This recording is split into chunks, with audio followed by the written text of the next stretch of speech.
Les jeunes gens au Mali, qu'est-ce qu'ils ont fait? Les gens se sont agités. Ils ont dit on ne peut pas renvoyer des gens chez eux tant que la justice n'est pas éclairée, tant qu'on ne sait pas de quoi on les accuse. Et la justice a fait son travail. Et à ce moment-là, le chef de l'État était en mesure de prendre une mesure d'apaisement. Et je crois que le fanfaron qui est à Abidjan va comprendre maintenant qu'il doit respecter ses voisins. Vous savez, on ne choisit pas sa patrie, on ne choisit pas ses parents. De même qu'on ne choisit pas des concitoyens des pays d'à côté. C'est l'histoire, Dieu et la nature qui nous ont mis ensemble. Et à ce moment-là, il vaut mieux entretenir des relations de bon voisinage. On a vu M. Ouattara menacer la junte.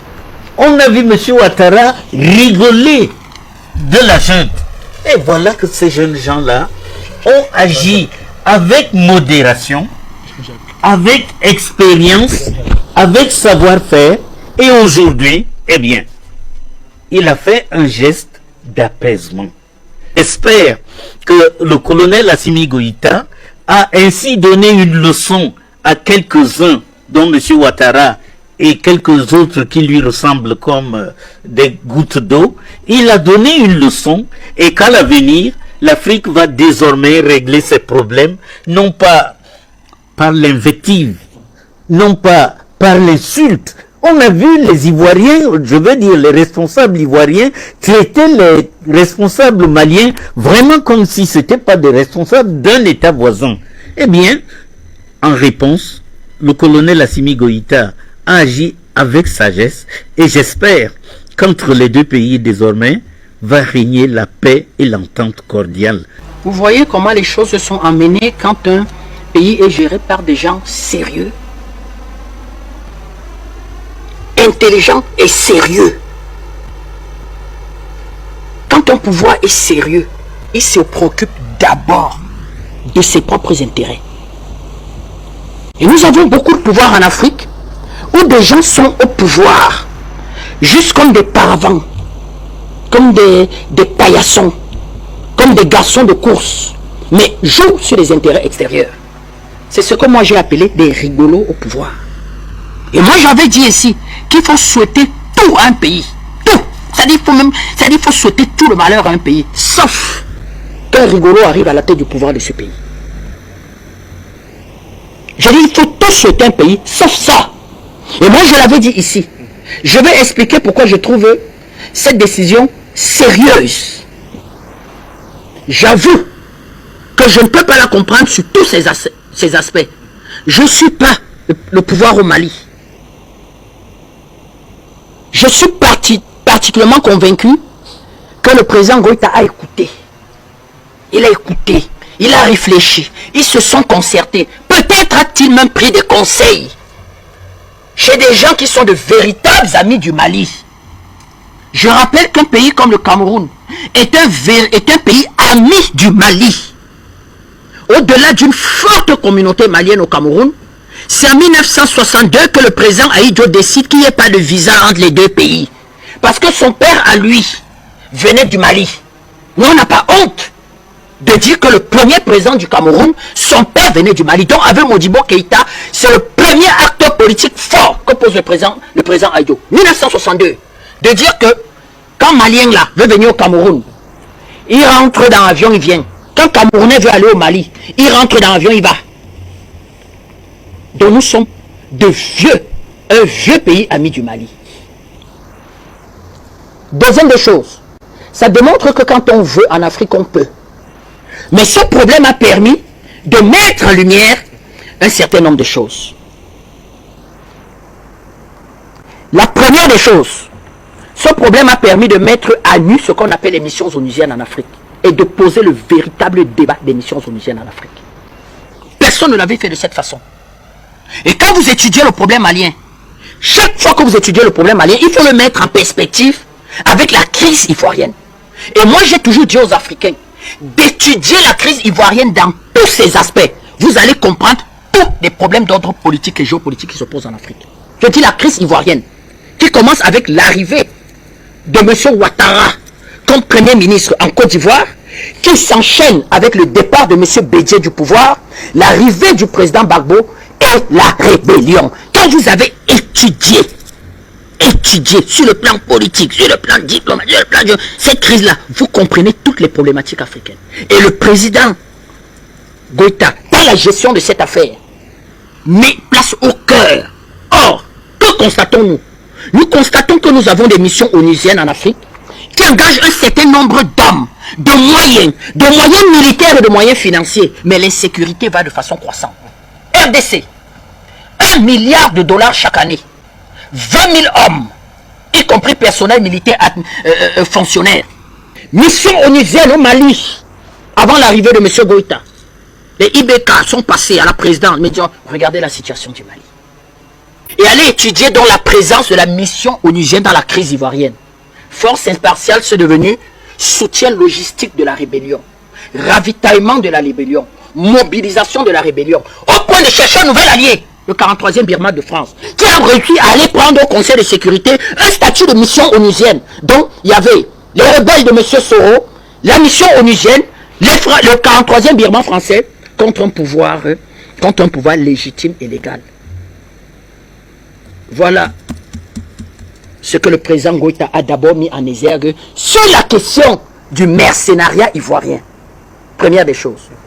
Deuxième des choses que le président Goïta a mis en exergue sur cette affaire, c'est de démontrer un lien clair, direct, établi, irréfutable entre la France et les mouvements djihadistes qui ensanglantent le Niger. Au point de dire, je ne me contente pas de le dire. Conseil de sécurité, organiser un débat mondial, télévisé, devant la terre entière. On débat, on va amener argument. Vous vous imaginez un État qui le fait? S'il n'a pas des éléments, imaginez-vous que le Conseil de sécurité, d'ailleurs ça se fera tôt ou tard, et qu'ils arrivent, ils n'ont pas d'argument. Vous imaginez la crédibilité qu'ils perdent? C'est presque la survie, même du régime malien. De dire, mais le Mali a tapé des pieds et des mains. Allez même voir des puissants du Conseil de sécurité, les Chinois et les Russes. Et dit que appuyer cette histoire pour qu'il y ait un véritable débat. Nous allons montrer, images satellitaires, éléments irréfutables, le lien direct. Aucun pays africain ne l'avait fait dans le passé. Aucun pays africain. Moi, je l'ai dit sur ce plateau, je ne savais pas qu'un pays africain pouvait traîner la France devant le Conseil de sécurité. Voilà. Deuxième leçon à retenir de la gestion de cette histoire de mercenaires par le président Goïta. Mettre en exergue. Plus aucun Africain, parce que nous parlons aux Africains, ce n'est pas le débat, plus aucun Africain ne peut rester sur les réseaux sociaux insulter et dire que vous divaguez. Il est établi aujourd'hui clairement un lien entre la France, l'OTAN, ses amis et la question du djihadisme. La troisième issue que ça a mis encore, ça a mis en cause de sauver les intérêts binationaux des deux pays. Le Mali et la Côte d'Ivoire, c'est 450 km de frontières communes. On estime à, en gros, 1 million de Maliens en Côte d'Ivoire. Et 500 à 700 000 Ivoiriens au Mali. C'est des pays qui ne peuvent et qui ne doivent pas se faire la guerre. Quand on est sérieux et responsable, on y pense. Donc au-delà de la montée en tension, du caractère criminel, je dis, il faut étudier le problème de la crise ivoirienne. Vous comprenez comment le pouvoir qui est là à Abidjan aujourd'hui arrive à partir avec Houphouët-Boigny en 93, déjà il arrive, quand il est Premier ministre, arrive. Mais le président Goïta a vu aussi ça de dire, il ne peut pas avoir de guerre entre nos deux pays. Il faut mettre certains éléments. Que la volonté soit conjuguée aussi d'un temps. Non, moi je parle par rapport je me situe ma réflexion par rapport à M. Goïta. D'accord. La volonté de l'autre côté n'est qu'un paillasson. J'ai commencé mon propos en disant ici qu'il y a des gens qui sont à la tête de pouvoir, ils ne sont que des paillassons. D'accord. Dans ces 49 mercenaires-là, ben, il y a en grande partie que des Français. Les quelques petits malheureux soldats ivoiriens qui sont là-dedans, ce sont des lampistes. Qu'est-ce qu'ils valent? D'ailleurs, j'ai peur pour leur vie. Parce que tôt ou tard, ils vont quand même parler, que vraiment on va leur demander que mais vous étiez embarqué dans un mercenaire, qu'est-ce qui vous est arrivé? Ils risquent de parler. Donc, moi j'ai même envie de dire qu'il aurait fallu que cet accord de libération permettant à ces militaires de pouvoir gagner l'asile ailleurs. Donc pour vous dire que le pouvoir d'Abidjan Sauf que ça serait pas une bonne publicité pour ne la peut en Côte fait d'Ivoire. que gesticuler par rapport aux ordres du maître. Mais que vaut le maître? Que vaut la France aujourd'hui? Que vaut la France? Qu'est-ce que vaut la France? Donc moi je parle par rapport au pouvoir malien d'expliquer que, c'est-à-dire qu'un homme intelligent au plus fort d'une crise comprend et fait que non, on peut gérer cette affaire avec beaucoup plus de doigté. Enfin, Le quatrième. le quatrième, indexer la CEDEAO, le Mali, la Côte d'Ivoire, tous ce gang et la France de se rendre compte que voilà des gens, en fait, derrière cette aventure. Moi, je peux saluer le président togolais. Mais lui aussi, sur une affaire comme celle-ci, on salue. Il n'a jamais été véritablement courageux de parler à haute voix et de s'extraire de la gestion politique de la CEDEAO. Mais en même temps, il a toujours marqué sa différence. Et moi, je peux dire qu'effectivement, ce monsieur a dû beaucoup aider à infléchir la décision des responsables maliens. Il a dû aller dans le sens de ce que j'explique. Une communauté d'abord de peuples qui ne se limite pas qu'au Mali. Les Dogons, vous les avez au Mali, vous les avez en Côte d'Ivoire, vous les avez au Togo, vous les avez en Guinée. Raison pour laquelle le président Doumbouya rapidement s'est démarqué de cette affaire. Vous savez ce que nous pensons de lui? Nous avons dit, c'est bien, président Doumbouya.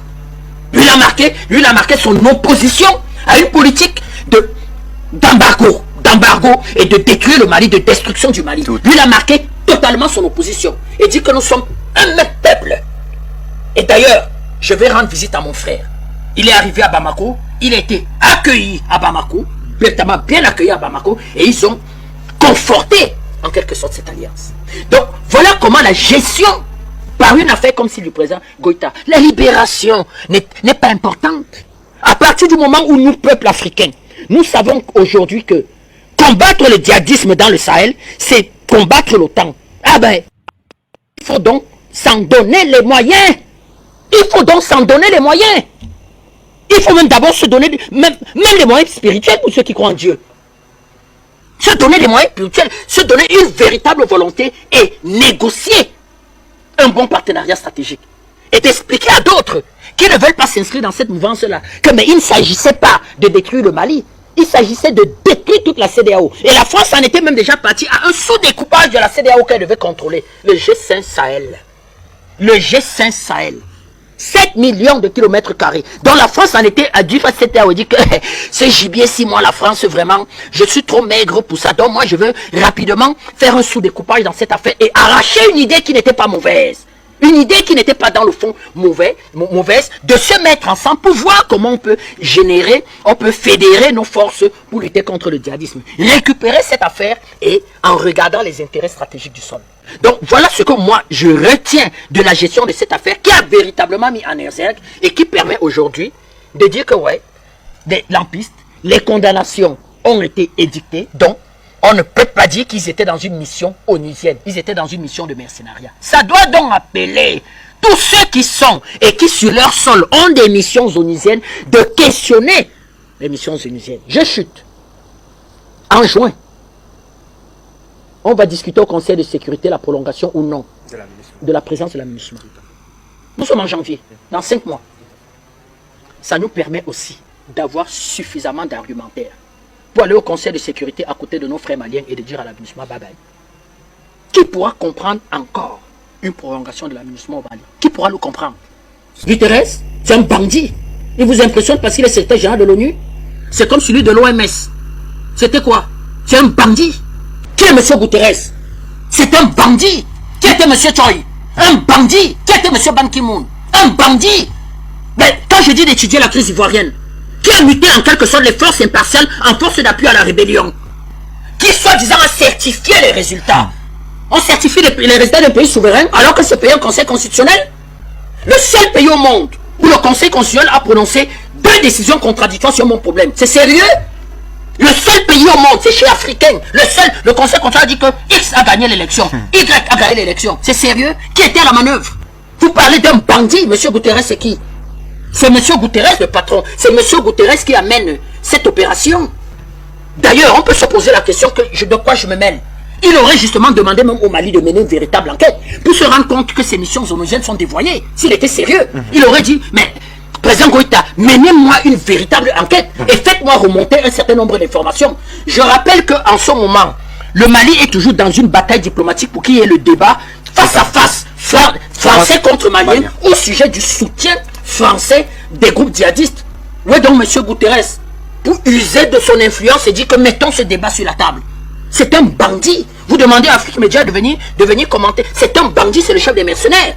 Et c'est pour ça que nous questionnons. Quand on va questionner la question des Brics sur la question financière, des Brics qui décident de mettre le Fonds monétaire et la Banque mondiale. Mais de fait, ils mettent à la poubelle l'ONU.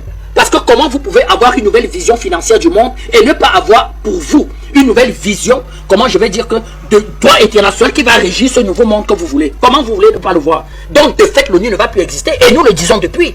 Donc parlez-moi pas de ce voyou qu'on appelle Guterres. On l'appelle Guterres. Le président Banda le dit. Dans un monde sérieux, vous n'arrêtez pas M. Guterres, puisque ces soldats étaient expliqués qu'ils venaient sur le compte de l'ONU. Ils viennent sur le compte de l'ONU. Oh, M. Guterres n'a jamais démenti, bien que ses porte-parole ont dit que oui, vraiment, nous, l'ONU, on ne connaît pas cette histoire. Mais M. Guterres n'a pas fait cause d'arriver au Mali et de demander même des éclaircissements en quelque sorte au président malien. Il dit que mais c'est très grave ce que vous dites, ça décrédibilise totalement l'ONU. J'ai dit ça remet en cause les présences onusiennes. En fait, ce que ça amène pour moi, que j'ai retenu de cette démarche bien montée par les autorités de Bamako, qui permettent de libérer ces petits voyous, je les appelle des petits voyous, de rentrer, de libérer les petits voyous, mais avec des condamnations, c'est-à-dire que des condamnations, nous savons qui ils sont, nous avons leur identité, nous avons tout, mais voilà les véritables questions qu'il faut poser. D'accord. J'aime le ton qui a été utilisé par Bertrand Tacito. Nous, on assume ça. Nous allons déshabiller les autorités internationales qui se sont emparées d'une fausse respectabilité pour perpétrer des crimes. Leur prestige international et leur position internationale ne nous empêchent pas. On va les déshabiller. Chaque fois qu'une prétendue autorité internationale va se comporter comme un voyou, nous allons le traiter comme tel. Ne sont-elles pas les champions pour créer les instances pour juger les présidents africains? Qu'elles qualifient de voyous, de bandits, et on les ridiculise comme ils veulent. Mais c'est qui Guterres? C'est qui ces trucs-là? C'est qui Guterres? C'est qui tous ces gens qui donnent le mandat de faire ce qu'ils font là? Ils n'ont pris pas la guerre, pas la violence, pas la sauvagerie. Ça fait des millénaires que ce continent est méprisé. C'est terminé ça. Toute autorité internationale, tout État, ce que vous appelez puissance, qui ne peut pas comprendre que l'Afrique qu'on a connue, elle est terminée, nous trouverons sur son chemin. Nous aurons des mots appropriés pour les traiter. C'est pour ça que nous sommes très à l'aise pour appeler ces messieurs voyous, c'est ce qu'il est. Voilà. Et d'ailleurs, doit-on vous rappeler ce qui s'est passé dans ce que vous appelez enceinte internationale onusienne, lorsque le premier ministre par intérim du Mali a fait des leçons à ce monsieur en direct devant le monde entier, lui rappelant que son rang, et lui faisant les coups de subsidiarité juridique. Voilà, c'était en direct. On devait croire à ce niveau-là. Nous on assume ça, nous sommes en guerre. Et nos armes, n'est-ce pas, bien que ce soit des armes non violentes, ont la puissance d'une bombe atomique, c'est la parole. Un genre de parole dont la compréhension est réservée aux initiés. Maintenant d'utiliser ça, ça marche. Donc des gens ne comprennent pas. Le président américain ne m'impressionne pas. Il n'y a pas des histoires que plusieurs puissances mondiales, des criminels comme ça, ça ne nous impressionne pas. Les histoires de l'Union européenne avec sa présidente, là, cette malade mentale, ça ne nous intéresse pas, ça ne nous impressionne pas. Tous ces gens-là, je ne sais pas de qui ils ont reçu le mandat pour bâtir un monde comme ça, qui a fait des terreurs, de crimes, de mensonges et d'escroqueries, de vols. C'est ça, nous. Et nous avançons. Nous avançons à grands pas et ce qui se passe, le déroulement de cette affaire conforte nos avancées. Premièrement, c'est la victoire de notre camp. Nous avons un camp, on est en train de le consolider. Il n'y a pas, les Africains ne sont pas unis, on va chercher à réunir tous les Africains là. Il y en a, le monde va s'arrêter, ils seront africains seulement de peau, il ne faut pas rêver. Mais notre camp se consolide et avance. Dans notre stratégie panafricaniste, il y a quelques pays moteurs qui sont visibles et d'autres pays qui ne sont pas visibles, mais dont nous connaissons qui sont dans notre camp. À cause de leur situation particulière, nous gérons des contraintes avec ces pays-là. Donc le président Assimi Goïta est un point avancé du panafricanisme du XXIe siècle qui avance. Et quand il remporte une victoire comme ça, c'est notre victoire. La révolution malienne, c'est notre fille. Il faut rappeler ça, c'est notre fille. Du haut de sa fonction, nous respectons Assimi Goïta. C'est un fils de notre révolution. Ses combats sont les nôtres. Ses victoires sont les nôtres. Ça, c'est la victoire du panafricanisme. Vous me demandez en quoi c'est une victoire. Bon, il faut encore expliquer les évidences. J'espère que quand il allait chercher le monde entier pour venir détruire le Mali, il allait à l'ONU, quand il est fini à l'ONU, il allait voir Dieu dans le ciel, il est descendu, il allait partout dans le monde entier, on a menacé, la CEDEAO, organisation voyou, a donné les ultimatums, on va te bombarder, on va faire cesser machin et comme ça. Le grand président Assimi Goïta est resté calme et silencieux. Vous l'avez envie parler un jour, il n'a rien dit. Le petit vantard d'Abidjan, il s'est étalé partout, c'est un petit, il prend les grands airs. Tout ça pour revenir à la carte de départ. Tout ça pour revenir là où il devait commencer. La négociation. Là où le président de Togo lui a dit, mon frère, commence par ici. Laisse tout ça. Commence par ici, on règle ça en une semaine. Oh, le grand Ouattara, le plus bien économique du ciel et de la terre, le gars le plus intelligent que le continent africain a connu depuis qu'on existe, le plus brillant africain depuis que l'Afrique existe comme pays. C'est-à-dire que le plus brillant sujet qu'on ait jamais eu dans notre histoire, et s'il peut se rabaisser à parler à un petit colonel. Un petit colonel en plus putschiste. Lui, il n'est pas un putschiste. Il a été installé par les dieux du monde de la terre. Et lui, il a été installé à l'ONU, donc il a une légitimité que personne n'a encore eu. Le vantard. La vantardise allait même plus loin. Dans cet dieu qui a fuité, vous l'appelez, avec son comparse. Vous l'appelez qui? C'est quoi ce truc-là? Ancien Premier ministre. Ah, vous l'avez bien dit, ancien. C'est comme ça les accidents qui nous arrivent. Vous amassez un truc comme ça, il est prêt de votre pays. Vous demandez où ça vient. Son comparse allait s'asseoir pour dire que les jours du régime malien sont comptés. Ouais. Que la Russie va donner les armes du 18e siècle. Que la Russie n'a rien, c'est une puissance de 8e rang mondial. Que dans le produit intérieur du monde, la Russie ne comptait rien. Et comme c'était deux grandes économies qui se sont rencontrées, il y a eu l'explosion de quotient d'intelligence pour expliquer l'économie qu'on n'a pas encore compris. Pour se rendre compte à la fin qu'il y a quoi. Ils ne connaissent rien à l'économie. Au FMI, on fait de l'économie. Pour que celui que Bédier appelait en son temps petit commis du FMI vienne se vanter de ce titre que l'a eu au FMI. C'est quoi le FMI? C'est un repère de brigands. Ces jours sont comptés. Oui. Alors, voilà, la Russie a dit, vous vous rappelez l'autre jour, non? Est-ce qu'il y avait encore 2 jours pour le régime malien? Et que la Russie pouvait encore faire 2 jours? Ou est-ce que sur le terrain, dans les faits, vous avez affaire à des tintins, ils connaissent quoi l'économie, ce type? Ils connaissent quoi l'économie? Ils construisent les ponts, ils construisent les routes. La Côte d'Ivoire, déjà, a les ponts pour ça, va établir le pont entre le ciel et la terre. On construit des infrastructures extraordinaires, ça me fait rire. En économie, là, maintenant on est obligé de parler de ces choses-là maintenant. En écononomie, les ponts, tous ces constructeurs, on appelle ça les facteurs de production. L'important, c'est de contrôler la production. Les ponts, ça appartient à qui? Ça appartient aux Ivoiriens? Qu'est-ce que ça appartient aux Ivoiriens en Côte d'Ivoire? Un mercenaire arrive, il confie un pays, il vend ça. Comme c'est pas son pays, il vend ça. Il dit qu'il construit les ponts et les routes. Les colons construisaient les ponts et les routes, d'ailleurs, ils demandent de payer ça jusqu'à aujourd'hui. Avec la même d'œuvre locale non payée, hein? Non payée. Les convés. Le Cameroun l'appelait ça Ndjok-Massi. Les gens veulent vous vanter comment ils construisent des ponts. C'est-à-dire que quoi, Fabrice Dom? C'est-à-dire on veut nous amener à accepter l'inacceptable. Que le régime de Ouattara, c'est un régime de valeur qu'on peut soutenir. Jamais de la vie, nous, on ne va faillir à ça. Jamais. Peut-être dans la vie privée, ça, mais c'est bien. Peut-être qu'il gère bien son foyer, peut-être qu'il aime ses enfants, c'est pas ça qu'il s'agit.